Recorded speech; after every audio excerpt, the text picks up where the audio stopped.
होशरुबा की दुनिया में आप सबको खुशामदीद कहती हूँ। चलिए अल्फाज के जादू से सजी एक नई दास्तान की जानब बढ़ते हैं। अभी मुझे 3 घंटे हुए थे कि मैंने अपनी बीवी को एक ज़ईफ़ुल उम्र शख्स के साथ कमरे में बंद कर दिया था। लेकिन अचानक से मुझे मेरी बीवी की चीख की आवाज़ सुनाई दी और मैंने दरवाज़ा खोलने की कोशिश की। जब दरवाज़ा नहीं खुला तो मैंने दरवाज़ा को तोड़ा। अपनी बीवी की ऐसी हालत देखकर मेरी अपनी चीखें निकल गई थी, जिस हालत में वो पड़ी थी। उसे देखकर तो मेरा सर चकराने लगा था, क्योंकि मेरी बीवी के साथ उस ज़ईफ़ शख्स ने, इस बूढ़े के अंदर 100 मर्दों जितनी ताकत थी। मैं तो एक ज़ईफ़ आदमी समझकर अपनी बीवी का हिलाला करने के लिए घर लेकर आया था, लेकिन उसने मेरी बीवी के साथ एक ही रात में मेरी बीवी दर्द से बेहोश हो गई। जब मैंने दरवाज़ा खोला तो सामने का मंजर देखकर मैं हैरान रह गया। उस ज़ईफ़ आदमी ने जो हक़ ज़ौजियत वो 3 दफ़ा अदा कर चुका था और मेरी बीवी की हालत बहुत गैर हो चुकी थी। यानी उसको मैंने सर उठाकर ऊपर बोर्ड पर लिखे हुए अल्फाज को पढ़ा। ऊपर लिखा हुआ था हलाला सेंटर। ये अल्फाज पढ़कर मेरा दिल एक पल के लिए डूब सा गया था। मैंने कभी सोचा भी नहीं था कि मैं आज इस मुकाम तक आ जाऊंगा और मुझे ऐसी जगह जाना पड़ेगा जहाँ पर जाते हुए इंसान 10 दफ़ा सोचता है। मैं भी अपने आप को इसी सोच में जलता भुनता देख कर वहाँ पर पहुँचा था और मैं ये सोच भी नहीं सकता था कि मैं अपनी अजीज़ जान बीवी के लिए एक मर्द की ज़रूरत पड़ेगी। धड़कते हुए दिल के साथ मैं अंदर कदम रखा और मैं अंदर गया तो वहाँ पर एक हलाला सेंटर बना हुआ था।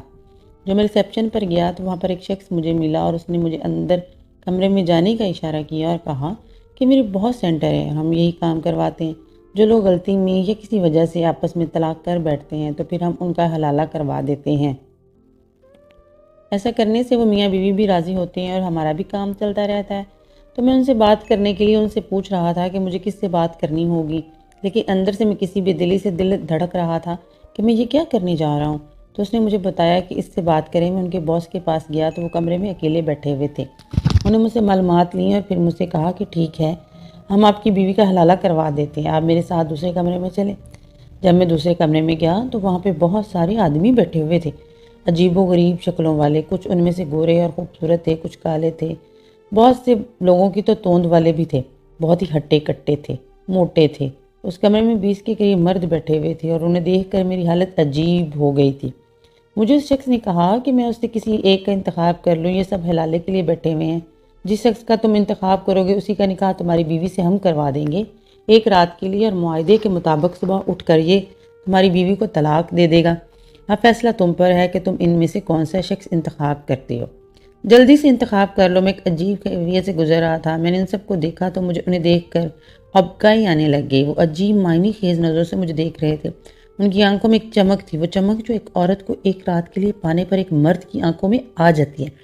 इन सबको देखकर यही लग रहा था कि मेरी बीवी का सुनकर उनकी राल टपकने लगी है और उनके तस्वर में बीवी का सरापा आ गया। वो लोग सोच रहे थे कि मेरी बीवी किस शक्ल सूरत की मालिक होगी।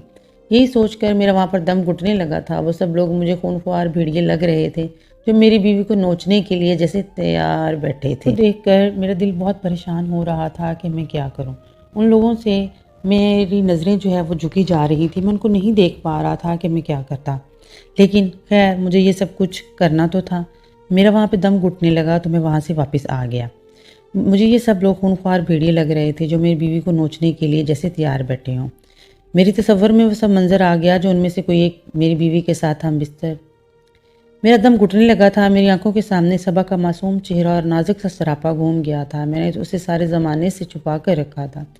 आज तक शादी से पहले भी मैंने उसे हिजाब करने का कहता था ताकि उसे कोई देख ना सके मेरे अलावा, और वो मुझे खुश करने के लिए हिजाब करती थी और यही कहती थी कि मेरा वजूद सिर्फ आपका है, मेरा हुस्न जवानी पर सिर्फ आपका हक है और मैं यह हक किसी और को नहीं दूंगी, आपसे ही शादी करूंगी। उसने अपना वादा वफा किया, शादी कर ली और आज मैं उस लड़की के लिए एक गंदा गलीज मर्द ढूंढ रहा था जो महज एक रात के लिए उससे ताल्लुक बनाए और सुबह होने पर उसे तलाक देकर चला जाए। मुझसे मजीद वहाँ पर रहा नहीं गया। मेरा दम घुटने लगा था। मैं तेज़ी से वहाँ से बाहर निकल आया। सारा दिन मैं सड़कों पर मारा मारा फिरता रहा कि क्या करूं। हलाला सेंटर वाले सारे मर्दों की गलीज नज़रें मुझे चुभती हुई महसूस हो रही थी। उन सब की नज़रों में इतनी गलाजत थी कि मैं अपनी बीवी का तसव्वुर भी उनके साथ नहीं कर सकता था। बिलाखिर मैंने ये फैसला किया कि कोई तो दुनिया में अल्लाह का नेक बंदा होगा जिसकी आंखों में ये गलाजत ना हो। अब मैंने फैसला कर लिया था कि मैं एक ऐसा शख्स को तलाश करूँगा जो अल्लाह का नेक बंदा होगा, जिसकी आंखों में इस किस्म की हवस और गलाजत नहीं होगी। लेकिन ये मेरी भूल थी और मैं ये सब कुछ सोचते सोचते मस्जिद के करीब आ गया तो मुझे अजान की आवाज़ सुनाई दी। सोचा कि नमाज़ पढ़कर अल्लाह से मदद मांगता हूँ कि कोई रास्ता निकल आए। मैंने नमाज़ अदा की और सब लोग नमाज़ पढ़कर मस्जिद से चले गए। अब मस्जिद में सिर्फ मैं और एक और नमाजी बैठा था। इशा का वक्त था और काफ़ी देर हो गई थी। थोड़ी देर बाद वो नमाजी मेरे करीब आकर बैठ गया। मुझसे पूछने लगा कि बेटा आखिर क्या परेशानी है तुम्हें? मैं देख रहा हूँ कि तुम बहुत परेशान हो। क्या मैं तुम्हारी कोई मदद कर सकता हूँ? मैंने आंखें उठाकर उस नौरानी चेहरे वाले बुजुर्ग को देखा और ये पहली बार था कि किसी की आंखों में मुझे इस कदर नूर दिखा था। एक पल को मुझे एहसास हो गया यही वो आंखें थी जिसकी मुझे तलाश थी, जिस आंखों में कोई गलाजत ना हो, और यही वो नेक शख्स था जिसको मैं ढूंढ रहा था। और वो खुद ही मुझे मदद का बोल रहा था। देखने में उसकी उम्र 80 साल के करीब लगती थी, लेकिन फिर भी सेहत अभी बाकी थी। बैठे बिठाए मैंने सारा माजरा उनके गोश गुजार किया और उनसे कहा कि मेरी मदद करें, मैं अपनी बीवी को किसी और के हवाले नहीं कर सकता। मैं आपको इस काम के 2 लाख रुपए दूंगा, आप मेरी मदद करें। मैंने बगैर किसी हिजाब के उनको 2 लाख रुपए हिलाने के लिए ऑफ़र किए तो वो सोच में पड़ गए। कहने लगे कि सच बात तो ये है कि मैं मस्जिद में इसलिए बैठा हुआ था कि सुबह मेरी बीवी का ऑपरेशन है और ऑपरेशन के लिए 2 लाख रुपए चाहिए और मेरे पास 1 रुपया भी नहीं था। मुझे तुम्हारी शर्त मंजूर है। मैं ऐसा करने के लिए बहुत मजबूर हूँ, तुम भी मजबूर हो, मैं भी मजबूर हूँ। हम दोनों एक दूसरे की मजबूरी से फ़ायदा उठा लेते हैं। उनकी बात सुनकर मुझे इत्मीनान आ गया और मेरे दिल को सुकून आया, तो मैं उन्हें अपने घर ले आया। उन्हें देख कर मेरी बीवी चौंक गई, कहने लगी ये कौन है? मैं नज़रें चुरा कर कहा कि ये वही हैं जिनके साथ तुम्हारा हिलाला करना है। ये आज से 8 दिन पहले की बात है। जाने कैसे मेरे मुंह से अल्फाज निकल गए थे जो मैं कभी निकालना नहीं चाहता था। कभी भी मुझे इस कदर शदीद गुस्सा नहीं आया था, लेकिन आज पता नहीं मुझे क्या हो गया था कि मेरे मुंह से ये अल्फाज निकल गए। और ये 3 अल्फाज निकलने के बाद मेरी अजीज़ जान बीवी एकदम से मुझ पर हराम हो गई थी। हाँ, वो तलाक के 3 अल्फाज गैर अरादी तौर पर मेरे मुंह से निकल गए थे। अभी मेरी शादी को सिर्फ 6 महीने ही हुए थे और मेरी सबा से पसंद की शादी हुई थी। मैंने कभी सोचा भी नहीं था कि मेरी ये पसंद की शादी 6 महीने भी नहीं चल पाएगी। सबा भी खुद को मुझे सौंप कर बहुत खुश थी और वो भी सोफे पर गिरने के अंदाज में बैठ गई। मेरी ये अल्फाज सुनकर वो हैरत ज़दा आंखों से मेरी तरफ देख रही थी। उसे यकीन नहीं आ रहा था कि मैंने ये अल्फाज बोल दिए थे। बात सिर्फ इतनी थी कि मैंने उसे उसके मेके जाने से मना किया था क्योंकि उसके बाप ने मेरी बहुत बेइज्जती की थी और मुझे धक्के देकर घर से निकाला था। मुझे अपनी वो तज़लील नहीं बोल रही थी, इसलिए मैंने कहा कि अगर तुम दोबारा उस घर में गई तो मुझसे बुरा कोई नहीं होगा। लेकिन उसने मेरे साथ वादा किया था कि वो अपने मेके का कभी जिक्र नहीं करेगी और वहाँ पर कभी नहीं जाएगी क्योंकि उसको मेरी इज़्ज़त सबसे ज़्यादा अजीज़ है। लेकिन उसने फिर मुझसे झूठ बोला और अपने मैके आती जाती रही। फिर एक दिन मुझे पता चला कि मुझसे छुप कर वो 2-3 बार अपने मैके जा चुकी है और आज तो मैंने उसे रंगे हाथों पकड़ा था और मेरा गुस्सा अरूज पर था। उसने मुझे बात समझाने की कोशिश की। उसकी माँ की तबीयत बहुत ख़राब थी, इसलिए वो उनकी खैरियत मालूम करने गई थी। लेकिन मुझे उस वक्त बहुत गुस्सा आया हुआ था और मुझे कुछ समझ नहीं आ रही थी कि मैं क्या करूँ। और गुस्से में मेरे मुँह से 3 बार तलाक निकल गई थी और मैं पछता रहा था, शदीद पछता रहा था। सबा ने बहुत कुर्बानियाँ देकर मुझसे शादी की थी। उसके घर वाले राज़ी नहीं थे।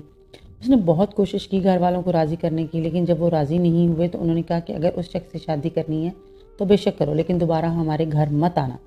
सबा ने मेरा इंतखाब किया और मुझसे निकाह कर लिया और 6 महीने से हम दोनों बहुत ही खुशगवार इज़्दिवाजी ज़िंदगी गुजार रहे थे। लेकिन मुझे नहीं मालूम था कि बेटियां अपने वालिदैन की इतनी सगी होती हैं। मेरी माँ ने भी मुझे कहा था कि अगर सबा से शादी की तो दोबारा अपनी शक्ल मुझे मत दिखाना। उसके बाद मैं अपनी माँ के घर गया ही नहीं। मैंने सबा से कहा था कि हम यही वादा करेंगे कि एक दूसरे से कि हम अपने अपने घरों में नहीं जाएंगे और कोई ताल्लुक़ नहीं रखेंगे। अगर मैं अपनी माँ से नहीं मिलूँगा तो तुम भी अपने वालिदैन से नहीं मिलोगी। सबा ने मुझसे वादा कर लिया, लेकिन मुझे आज पता चला कि मैंने वादा खिलाफ़ी की और पीठ पीछे उनसे मिलती रही है। ये बात मुझसे बर्दाश्त नहीं हो रही थी क्योंकि 6 महीने से मैं खुद अपनी माँ से नहीं मिला था सबा की वजह से, और वो खुद छुप कर अपने मैके जाती रही है। लेकिन अब तीर कमान से निकल चुका था, अब कुछ भी नहीं हो सकता था। अब मुझे सबा को छोड़ना ही था, लेकिन मैं उसे छोड़ना नहीं चाहता था। वो भी मुझे छोड़ना नहीं चाहती थी। 6 महीने हमने एक छत के नीचे गुजारे थे और हम एक दूसरे से बेइंतहा मोहब्बत करते थे। अब हम दोनों के लिए मुमकिन नहीं था कि इतनी जल्दी राहें जुदा कर लें। 2 दिन तो यूं ही हम दोनों की एक छत के नीचे सोचते सोचते गुजर गए थे। अब क्या किया जा सकता था? कोई तो रास्ता होगा, कोई तो उम्मीद होगी। फिर सबा ने कहा कि ऐसा करो कि तुम किसी मौलवी साहब के पास जाओ और फतवा ले लो। क्या पता फतवा हमारे हक में आ जाए, क्योंकि मैंने सुना है कि गुस्से में नहीं होती तलाक। उसकी बात सुनकर मैं एकदम से होश में आ गया और मैं एक जाने पहचाने मौलाना साहब के पास चला गया फतवा लेने के लिए। तो उन्होंने कहा कि बेटा तलाक तो गुस्से में दी जाती है, प्यार में भला कौन तलाक देता है। और जहाँ तक हदीस की बात है तो इस हदीस में गुस्से की वो कैफियत के बारे में बात की गई है जिसमें इंसान अपने हवासों में नहीं रहता बल्कि मजनून हो जाता है और ऐसे कुछ नहीं होश रहता। वो क्या बोल रहा है क्या नहीं बोल रहा है, इस कैफियत को गला कहते हैं। तुमने अपनी सूरत हाल बताई है, वो गला की ज़ुमरे में नहीं आती। तुम गुस्से में तो थे, लेकिन अगर तुम अपने हवासों में थे, तुम मजनून नहीं हुए थे। गुस्से की इस कैफियत को समझने की ज़रूरत है, और जहाँ तक मैं समझ रहा हूँ तुम इस कैफियत में नहीं थे। तुम नॉर्मल गुस्से में थे, और नॉर्मल गुस्से में तलाक वाक़या हो जाती है। मुफ्ती साहब ने कहा कि तुम्हारी तलाक वाक़या हो गई। अगर तुम्हें बचपन से इतना गुस्सा होता और तुम वाकई शदीद गुस्से के मरीज़ होते, तभी तुम्हारे गुस्से को गला की कैफियत समझी जा सकती थी, लेकिन ऐसा कुछ नहीं है। तुम्हारा गुस्सा नॉर्मल था और तुम होशो हवास में थे, और तुम्हें पता था कि तुम अपनी बीवी से क्या बात कर रहे हो और उससे क्यों नाराज़ हो। मुफ्ती साहब की बात सुनकर मैं मायूस हो गया। मैंने कहा कि कोई तो रास्ता होगा वो मुझे दोबारा मिल सके, क्योंकि मैं बिल्कुल भी नहीं जानता था कि वो कहीं और जाए। मैं छोड़ नहीं सकता था, क्योंकि मैंने उससे मोहब्बत की थी और मैं उससे मोहब्बत करता था। मुफ्ती साहब ने मुझे कहा कि उसके लिए तुम्हें तलाक वाक़या हो गई है, लेकिन उसके लिए तुम्हें उसका हलाला करवाना होगा। मैं ये सब जानकर बहुत परेशान हुआ था, और मुझे गुस्सा भी आया था कि ये मैं क्या करने जा रहा हूँ। हलाला की जो शर्त थी वो लाजम थी, और हमारा मज़हब में हराम नहीं थी, नाजायज़। और ऐसे लोगों के लिए जहन्नम की वईद है जो बड़े प्लान से हलाला करते हैं, और मैं तो तुम्हें इस किस्म का हलाला करने की किसी सूरत भी मशवरा नहीं दूंगा। मुफ्ती साहब का ये जवाब सुनकर मैं वापस उन दोनों की शादी दोबारा हो सकती है, वरना नहीं। लेकिन ये काम भी मेरे लिए बहुत मुश्किल है। एक तो ये तरीका ही गलत है इस तरह से हलाला करना, लेकिन मेरा दिमाग काम नहीं कर रहा था। मेरे अंदर सही और गलत की पहचान ख़त्म हो गई थी। मुझे बस तुम्हारी ज़रूरत है, और मैं तुम्हें छोड़ना नहीं चाहता, और इस मकसद के लिए मुझे तुम्हारा हलाला करवाना ही होगा। मेरी बात सुनकर सबा को हैरत हुई थी और मुझे देखने लगी। वो रोने लगी, कहने लगी, क्या मेरी ज़ात आपके लिए इतनी अहम नहीं है कि एक रात के लिए मुझे किसी शख्स के लिए भी हवाला कर देंगे और फिर दोबारा से हासिल कर लेंगे? क्या मैं इतनी गिरी पड़ी हूँ? कैसे सोच लिया आपने कि मैं आपको एक रात के लिए किसी अनजान शख्स के हवाले कर सकती हूँ? आप खुद बताएं, क्या ये मेरे लिए आसान है अपनी ज़ात की इस तरह से तजलील करवाना? मेरी बात सुनकर सबा अफसरदा हो गई और उसने सारा दिन खुद को कमरे में बंद कर लिया। हम दोनों अब एक दूसरे के लिए नामहरम थे और एक दूसरे पर हराम हो चुके थे, और ये बात हम दोनों ही जानते थे। लेकिन इसके बावजूद आज हमें तीसरा दिन था और हम एक ही छत के नीचे रह रहे थे, लेकिन अलग अलग कमरों में। अब हमें अपनी हदूद का पता था, इसलिए हम कोई जायज़ तरीका ढूंढ रहे थे दोबारा एक होने के लिए। वरना ये भी हो सकता था कि तलाक वाली बात को हम दोनों रफा दफा कर देते और किसी को कुछ ना बताते। बात हम दोनों के बीच में रहती और हम दोनों इसी तरीके से ज़िंदगी गुजारते। लेकिन थोड़ा बहुत सही हमारे अंदर ईमान अभी बाकी था। ना हम उसके बगैर रह सकता था, ना वो मेरे साथ रह सकती थी, और बीच की कोई सूरत हाल नज़र नहीं आ रही। हलाले के लिए वो राज़ी नहीं हो रही थी। राज़ी तो मैं भी नहीं था इस बात के लिए, लेकिन मैं खुद अपने हाथों से सिर्फ एक रात के लिए किसी के हवाले कर दूँ, जिससे मैंने आज तक सारे ज़माने से छुपा कर बचा कर रखा था। कैसे मैं किसी शख्स के हवाले अपनी मोहब्बत को कर दूँ? ये काम मेरे लिए भी आसान नहीं था।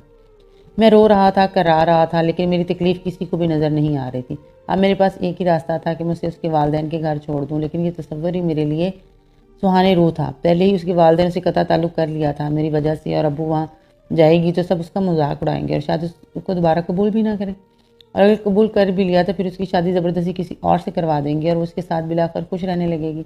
लेकिन मैं तो नहीं रह सकता था ना उसके बगैर, और ये बर्दाश्त नहीं हो सकती थी मुझसे, क्योंकि उसकी वजह से मैं 6 महीने अपनी माँ से नहीं मिला था। शायद मुझे इसी बात की कुदरत ने सज़ा दी थी कि मैंने अपनी माँ से 6 महीने से मुलाकात नहीं की, अपनी बीवी की वजह से, और कुदरत ने मुझे मेरी बीवी ही से जुदा कर दिया था।